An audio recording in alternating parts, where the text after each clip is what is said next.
Oke, saya mulai ya Pak. Selamat malam, Ya, Bapak Eko dan teman-teman malam. semua. Perkenalkan nama saya Teresia. Saya salah satu mahasiswa Ibu Afiati dari Prodi Informatika. Terima kasih banyak Bapak atas waktu yang Bapak luangkan ke kami di tengah kesibukan Bapak hari ini. Sebelum kami memulai wawancara kami ini, izinkan kami memperkenalkan diri kami masing-masing. Bisa mulai dari Sakti sama temennya di sebelah. Baik Pak, sebelum mulai kami masing-masing izin perkenalan diri dulu Pak ya. Monggo, Kenalkan monggo, silakan. Pak, nama saya Sakti Atila Aulia Bintang. Saya yang dari kemarin menghubungi Bapak. Hmm. Kenalkan nama Siap. saya Razan Muhammad Ihsan. Nama saya Raffi Akbar Muzaki. Saya mau Hmm. Baik Pak, Terus, Nggak masuk dulu kita Pak. mulai ke pertanyaan pertama ya Pak. oke, oke. Pak, dalam profesi di bidang IT yang Bapak jalani, tanggung jawab etis apa yang pernah muncul di situasi Bapak? Tanggung jawab apa tadi? Saya ulang Tanggung lagi. jawab etis Pak. Oh, Oke, oke. tanggung jawab Dalam, etis. iya, Mm-mm. yang pernah Bapak hadapi Pak di situasi Bapak. Oke. Saya kan sebenarnya kerja di IT di dunia perbankan. Jadi saya itu bekerja lebih banyak di banking. Nama perusahaan saya Deutsche Bank, itu bank Jerman. Dan saya di sisi IT. Nah, kalau pertanyaannya tadi tentang etika, di dunia banking itu etika adalah nomor satu. Atau saya bisa sebut bahwa mungkin terminologinya tidak hanya etika. Bagaimana kita merahasiakan nasabah, bagaimana kita berinteraksi dengan nasabah, itu semuanya sudah punya semacam regulasi. Regulasinya itu di level regulator di luar company, seperti kalau di Indonesia mungkin Bank Indonesia, kalau di Singapura kita punya MAS, Monetary Authority of Singapore, ini apa namanya, otoritas moneter. Atau saya yang di Bank Jerman juga, kita juga harus patuh kepada regulasi yang di Jerman. Jadi etikanya itu seperti um, misalkan kita harus menjaga, misalkan saya sedang lagi melakukan coding gitu, melakukan development, saya tidak boleh membaca data nasabah. Saya tidak boleh tahu nasabah itu gajinya berapa. Saya tidak boleh tahu. Tapi saya kan harus melakukan testing. Seandainya saya harus melakukan testing terhadap program yang saya kembangkan, saya kan harus melakukan testing. Saya membutuhkan data yang real. Nah, itu itu saya nggak tahu apakah itu bagian etika, uh, bagi teman-teman, apakah itu etika yang dimaksud? Nah, bagi saya di dunia perbankan itu wajib hukumnya untuk selalu patuh kepada etiket, harus selalu patuh terhadap regulasi, karena untuk dunia di perbankan reputasi atau reputasi itu adalah nomor satu. Apa artinya? Apa yang reputasi itu apa istilahnya? Eh, Bagaimana kita mempertahankan eh, compliant, kita mempertahankan agar kita selalu patuh kepada aturan-aturan internasional, global maupun nasional. Jadi jawabannya, pertanyaannya tadi, eh, tanggung jawab etis apa yang pernah muncul? Ya, mungkin saya bisa kasih contoh adalah bagaimana kita harus melakukan coding, kita harus melakukan testing terhadap program kita. Bagaimana waktu testing itu berjalan, kita tetap menjaga kerahasiaan nasabah. Jadi misalkan saya melakukan testing, apa ya, program program apa namanya, embargo filtering. Embargo filtering itu adalah menguji agar semua transaksi yang keluar dari bank ataupun transaksi yang masuk ke dalam bank, bagaimana tidak tidak bersinggungan dengan terorisme, tidak bersinggungan dengan anti money laundering. Saya harus menguji program ini. Dan untuk menguji ini saya perlu data. Bagaimana data itu tetap dirahasiakan. Nah, ini adalah contoh etika etika yang salah satu contoh yang pernah saya hadapi. Tapi banyak karena dunia perbankan semuanya berdasarkan etika. Termasuk juga saya nggak boleh attach email keluar. Di komputer saya itu tidak ada sarana untuk apa istilahnya mengcopy apa yang ada di hard disk saya ke thumb drive gitu, gitu. Jadi itu adalah etika yang ada di di perbankan, terutamanya untuk bank saya yang global yang sekarang saat ini posisi saya itu di Singapura. Bisa, ini bisa dijadikan contoh atau tidak? Saya nggak tahu. Bisa Apakah Pak, ini bisa. termasuk etika? Ya, itu salah satunya. Ya. Hmm. Jadi intinya tuh di dunia perbankan yang Bapak jalani ini, contoh dari etikanya itu bagaimana kita harus melakukan coding, testing terhadap program kita, dan bagaimana waktu testing ini berjalan tetap menjalan kerahasiaan data nasabah ya Pak ya. Ya, ya, Oke, itu baik Pak. salah satu. Jadi kalau pertanyaannya apa tadi tanggung jawab apa yang pernah, mungkin itu salah satunya. Baik, kita lanjut ke pertanyaan Hmm. yang kedua ya Pak. Ya, Baik Pak, untuk pertanyaan keduanya ini, bagaimana Pak Eko atau tim untuk menangani data pribadi? oke. Untuk menangani data pribadi, yang untuk misalkan dari sisi testing ya, katakanlah saya sedang sedang coding atau melakukan testing, biasanya yang pertama data itu dimasking, data rahasia. Data yang sifatnya rahasia itu dimasking. Jadi misalkan saya mau melakukan load testing atau load testing itu kita ingin menguji bagaimana sistem ini crash atau enggak kalau tiba-tiba banyak transaksi yang datang satu juta per hari misalkan gitu. Kita ingin menguji apakah sistem kita bisa memproses itu, berapa lama proses itu akan berakhir. Kita ingin menguji itu. Biasanya kita bisa menggunakan data yang ada di production. Mungkin kita kita coba data yang tahun lalu atau minggu lalu kita pakai, kita coba masukkan ke production. Tapi proses untuk memindahkan data itu ke testing biasanya di masking. Jadi misalkan nomor KTP-nya di random, nomor KTP-nya atau nomor apa nomor nomor account-nya kadang-kadang harus di masking, itu bisa bisa dibikin asterik-asterik atau bisa dibikin XXXXX gitu. Ada prosesnya, mungkin bisa kayak di Oracle itu ada namanya masking data. Jadi kita menggunakan mekanisme ini sebelum data ini dipindahkan ke testing area. Itu yang pertama. Jadi datanya sendiri waktu kita baca itu sudah dimasking. Yang kedua, ada security untuk melakukan koneksi. Misalkan eh, aplikasi saya misalkan gitu, atau misalkan saya melakukan testing bersama banyak banyak tim di banking itu nggak hanya satu, mungkin ada ribuan. Karena global kan. Jadi misalkan saya punya database sendiri untuk aplikasi lain punya database sendiri. Bagaimana database saya ini tidak terbaca oleh orang lain? Biasanya kita pasang security, misalkan menggunakan SSL. Atau kalau teman-teman mungkin pernah melakukan koneksi ke Oracle, biasanya ada connection type-nya TCP. Untuk di bank biasanya kita menggunakan TCPS. Jadi TCP secure. Waktu melakukan koneksi, kita harus melakukan presentasi atau menunjukkan ID kita. Kalau ID-nya nggak cocok, bukan ID itu ID certificate ya, sertifikatnya bukan bukan bukan user ID. User ID itu di level 2-nya. Jadi kalau saya punya database, ini khusus aplikasi saya, di waktu saya connect itu harus dipastikan dulu ini berasal dari komputer, TCP IP-nya berapa, kemudian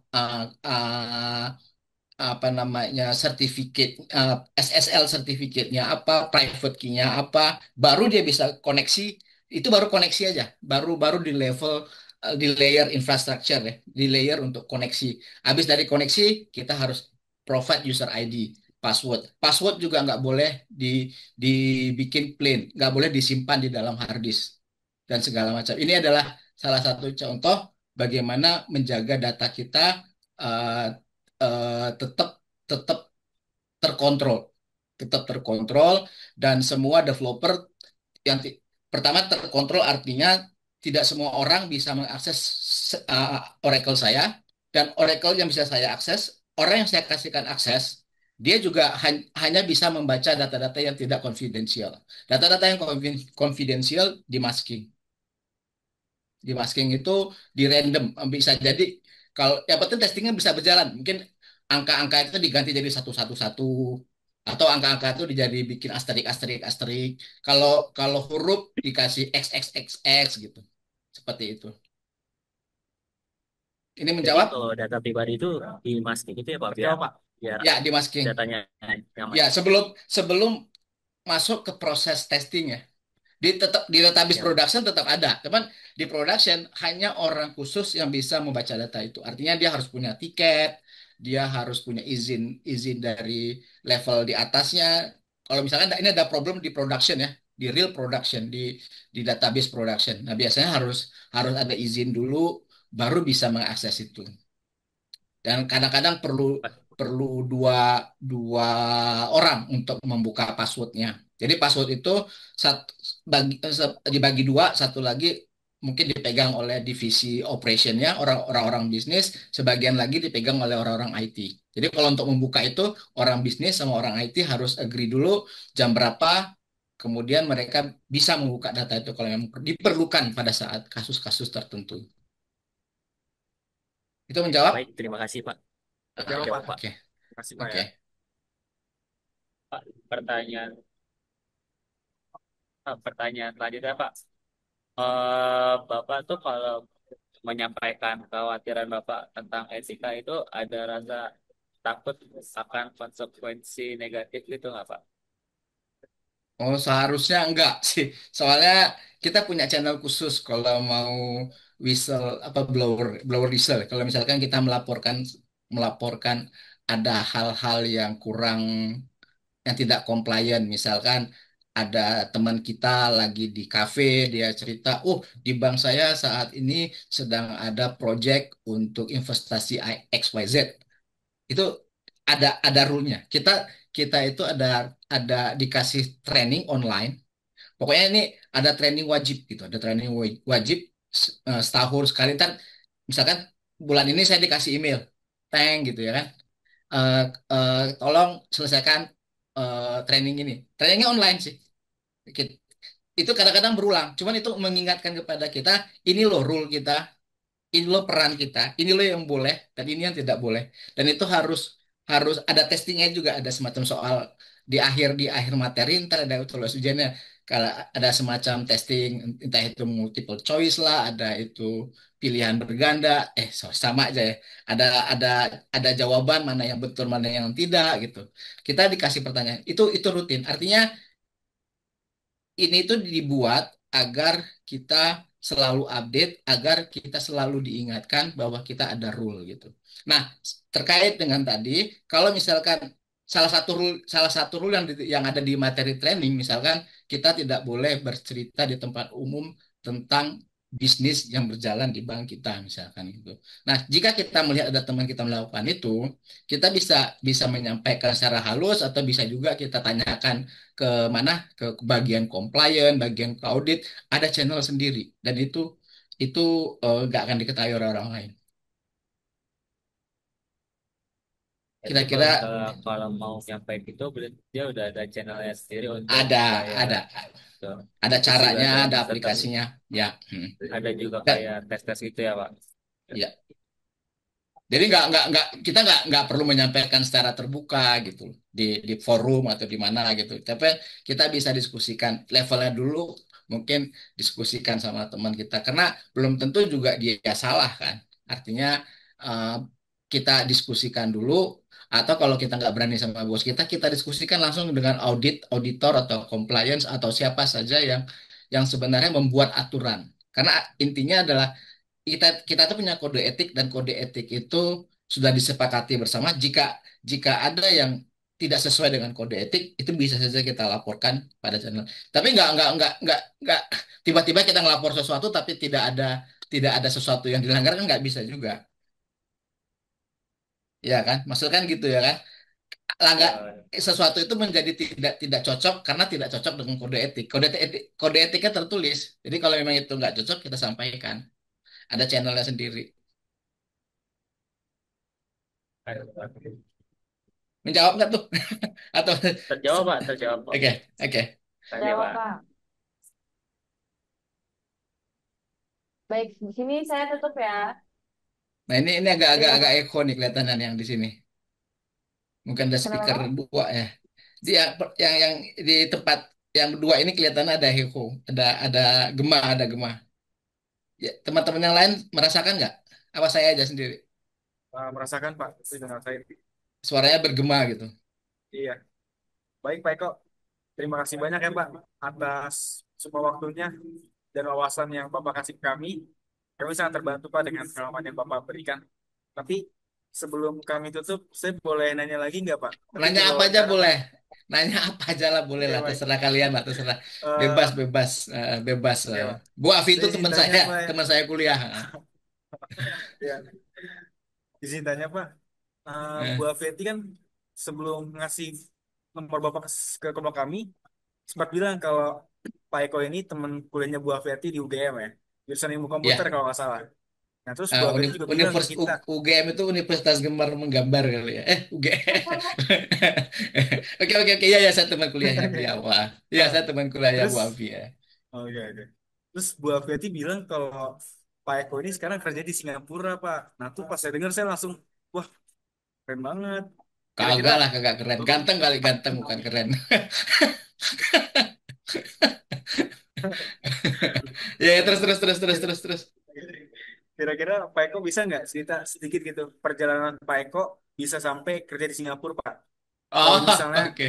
kayak kami kan kuliahnya di kampus yang biasa-biasa aja, Pak ya. Cah, Kira-kira kagak. ada nggak Ada lah. ada nggak Kagak ada yang kesempatan biasa-biasa. buat kira-kira menurut Pak Eko ada nggak kesempatan buat kami supaya bisa berkarir kayak Pak Eko atau mungkin hal yang harus kita lakuin Ada. Pak supaya bisa berkarir kayak Pak Eko gitu sih Pak. Ada sih. Cuman maksud saya gini, saya tuh nggak pernah berniat kerja di luar negeri waktu saya kuliah. Jadi sewaktu saya kenal dengan Bu Reno dulu, maaf saya manggilnya Bu Reno ya. Saya manggilnya Reno bukan Bu Afi. Iya Pak. Iya, iya, iya. Nggak tahu ada teman-teman sini yang manggilnya berbeda atau enggak. Karena di kampus kita manggilnya Reno. Ya, Bu Afi ya. Ya. Saya mengenal waktu saya masih kuliah, sampai saya pertama kali bekerja di Jakarta setelah lulus. Saya itu pernah bekerja di PT Pelabuhan Indonesia 2, pernah di Bank BNI, pernah di Bank Bali, pernah di Astra Grafia, pernah di Accenture. Saya tidak pernah punya cita-cita untuk kerja di luar negeri. Nah, kenapa kok tiba-tiba saya sampai di sini? Nah, suatu hari itu ada teman teman saya itu dulu sama-sama di salah satu kantor lah di Jakarta. Dia dia di Singapura. Tiba-tiba dia bilang, kok ini ada headhunter katanya mencari orang yang bisa Swift. Ntar saya ceritakan Swift itu apa ya. Pokoknya intinya dia mencari orang yang bisa Swift. Swift itu SWIFT. Oke. Oke, dia mencari orang yang bisa Swift. Kemudian dia bilang, kamu kan handle Swift kok katanya. Ya, saya jawab. Kamu kirim aja CV-nya ke saya katanya. Ntar kalau kamu diterima, saya dapat duit katanya. Oh, oke. Saya buatlah CV itu kan. CV itu adalah CV pertama saya yang saya kirim untuk interview di luar negeri. Karena saya nggak pernah punya niat. Saya kirim ke dia, besoknya tiba-tiba orang headhunter telepon saya mau interview. Interview berjalan, headhunternya bilang, oh kliennya oke nih, akhirnya saya diterima. Ya gitu aja.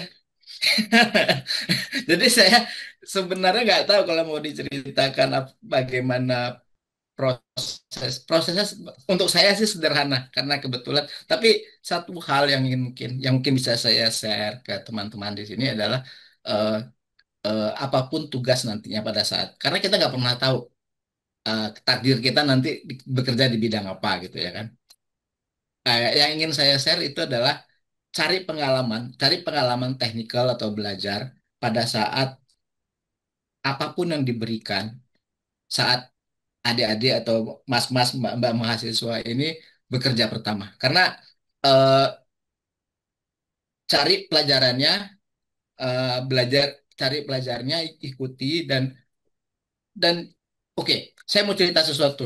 Dulu itu Ya, saya saya saya tahu Swift. Oke, apa tuh Swift? Oke, saya cerita dulu Swift itu apa ya?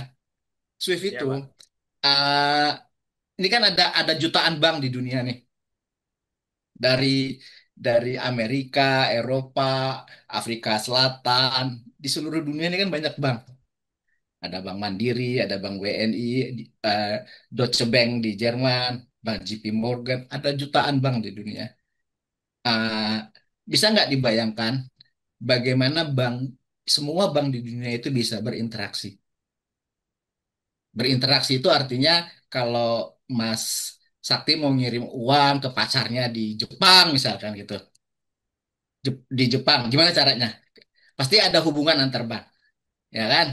Atau misalkan Mas apa tuh, Mas Razan punya perusahaan kapal selam, kemudian ada yang order di mana di Afrika Selatan. Oh, saya mau membeli kapal selam Mas Mas Razan misalkan gitu ya kan? Nah, Mas Razan bilang kirim dulu uangnya nih, baru saya bikin kapal selamnya. Nah, orang sana bilang, loh nanti kalau saya kirim uang kamu nggak bikin, rugi dong saya. Bener nggak sih? Diskusi Ya itu kan Pak, ya muncul Pak. kan. Nggak bisa dong, kamu dulu kirim kapal selamnya ke saya, nanti saya bayar. Nah, Mas Razan bilang, ya nggak bisa kalau udah saya terburu, udah bikin, kemudian saya kirim ke sana, tiba-tiba kamu lari, uang saya hilang. Akhirnya mereka sepakat pergi ke bank. Bank menjadi mediasi. Si si si orang Afrika Selatan bilang, Mas Azan, ini saya titipkan uang ke bank Bank Udin misalkan. Saya titipkan uang sekian. Kalau Mas Razan berhasil membuat kapal selam dan saya terima dengan baik, ini jaminannya. Mereka pakai bank. Bank ini kemudian berinteraksi dengan bank yang lain. Dengan bank yang Mas Razan misalkan punya bank di Bank Mandiri, temannya di Bank Udin di Afrika Selatan. Nanti Mas Razan bilang, Bank Mandiri, saya punya bisnis dengan orang di Afrika Selatan, dia di bank ini. Bisa nggak saya saya jaminkan kalau kapal selam saya terkirim ke sana, uang saya bisa ditransfer dari bank ini ke Bank Mandiri dan masuk ke akun saya. Bank Mandiri bilang, saya jaminannya juga. Jadi Bank Mandiri dengan banyak di Afrika Selatan saling berinteraksi. Nangkap nggak jalan ceritanya? Nangkap ya? Jalan Ya Pak, ceritanya ya Pak. nangkap ya? Nangkap Ah, ya? Nah, banyak ada ribuan transaksi antar bank. Ada ratusan transaksi antar bank. Ada ratusan potensi interaksi antar bank. Bagaimana bank itu bisa berinteraksi? Ternyata bank itu punya satu infrastruktur yang namanya SWIFT. SWIFT itu W I F T, atau S-nya itu adalah society. Society itu maksudnya adalah komunitas. Maksudnya kayak koperasi lah, kayak koperasi. ah, Ini bukan profit. Oke, W itu worldwide. Ini adalah komunitas dunia. Kemudian interbank, komunitas dunia untuk transaksi antar bank. F, F itu financial, T-nya telecommunication. Jadi sebenarnya seluruh bank di dunia itu terkoneksi dengan satu infrastruktur yang namanya SWIFT, Jadi SWIFT ini bisa dibilang sebagai organisasi di mana semua bank menjadi member. Jadi SWIFT itu kayak koperasi lah, kayak koperasi. Kayak koperasi. Kenapa kayak koperasi? Karena dia tidak tidak profit oriented. Kenapa dia koperasi? Karena anggotanya adalah seluruh bank di dunia. Siapa yang yang board directornya itu adalah perwakilan bank. Jadi dari Indonesia siapa, dari Singapura siapa. Kemudian peran SWIFT juga untuk bank. Jadi SWIFT ini sebagai organisasi atau sebagai koperasi, mereka membuat data center, membuat server, sehingga semua bank terkoneksi dengan Swift ini. Jadi bank mau berbicara dengan jutaan bank di dunia, dia hanya butuh satu channel, yaitu ke Swift. Begitu dia sudah terkoneksi ke Swift, dia terkoneksi dengan seluruh dunia. Jadi seluruh dunia ini kalau mau digampangkan dengan cara sekarang, mereka tuh punya WA group.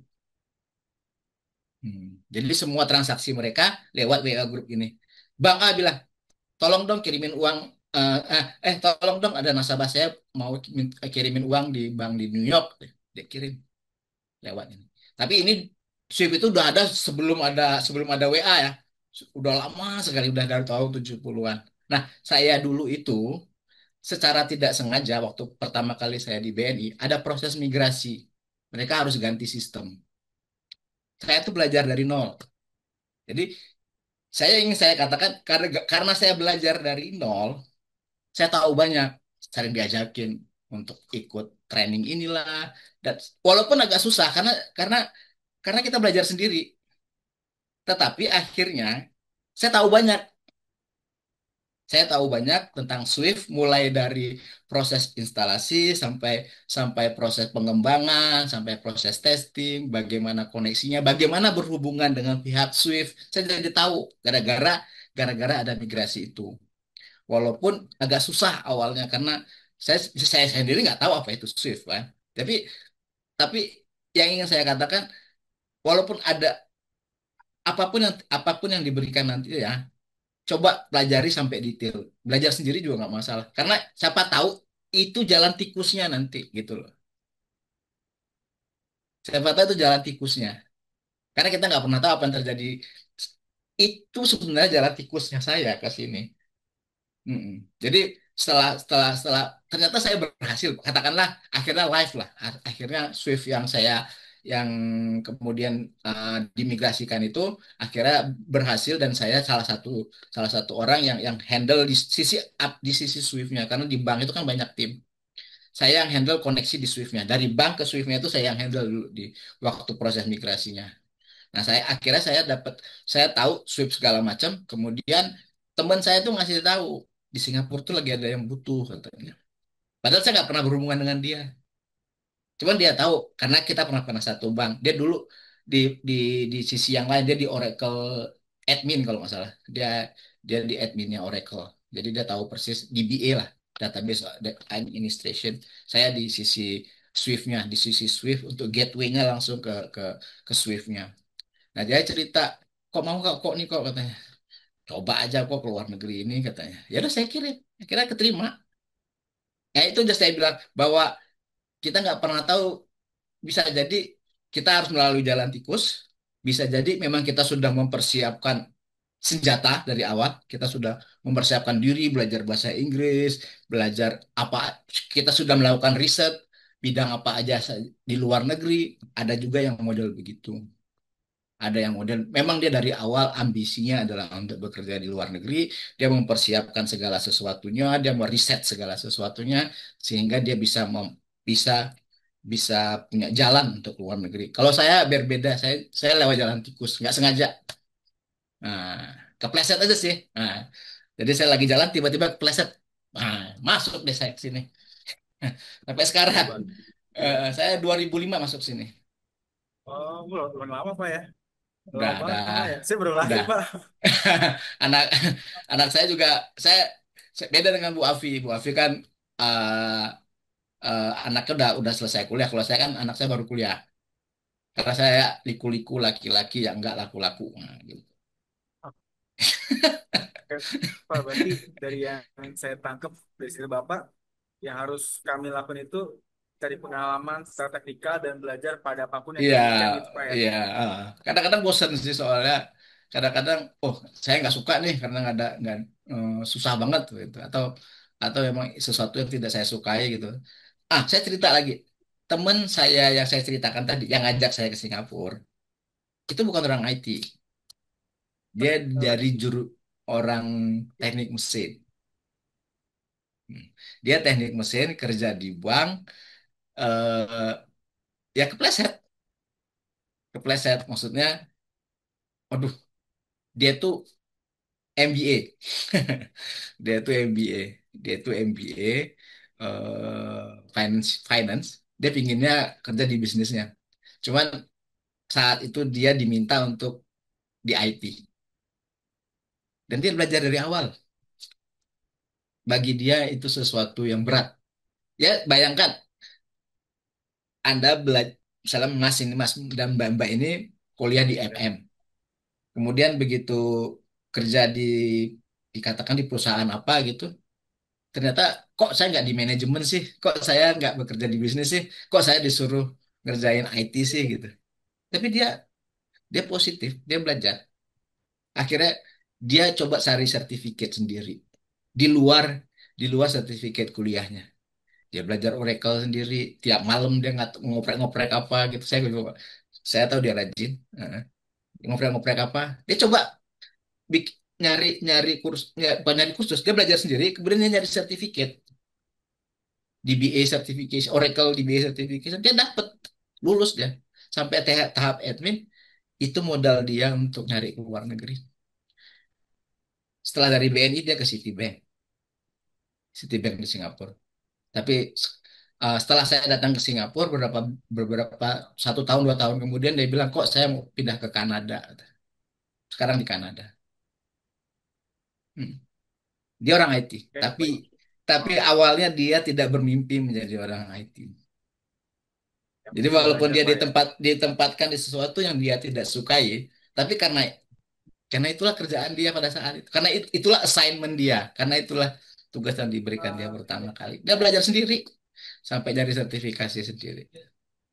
Di luar tanggung jawab kantor loh.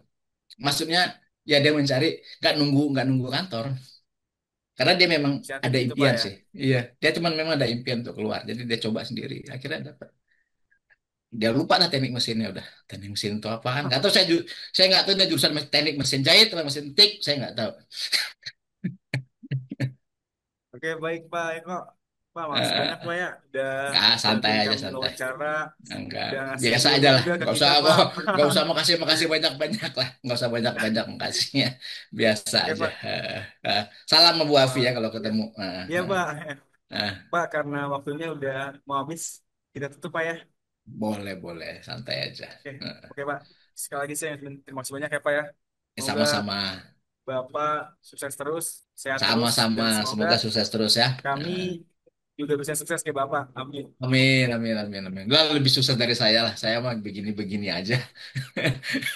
Hebatan mas-mas mbak-mbak ya nanti. Ya. Yakin dah. Ya.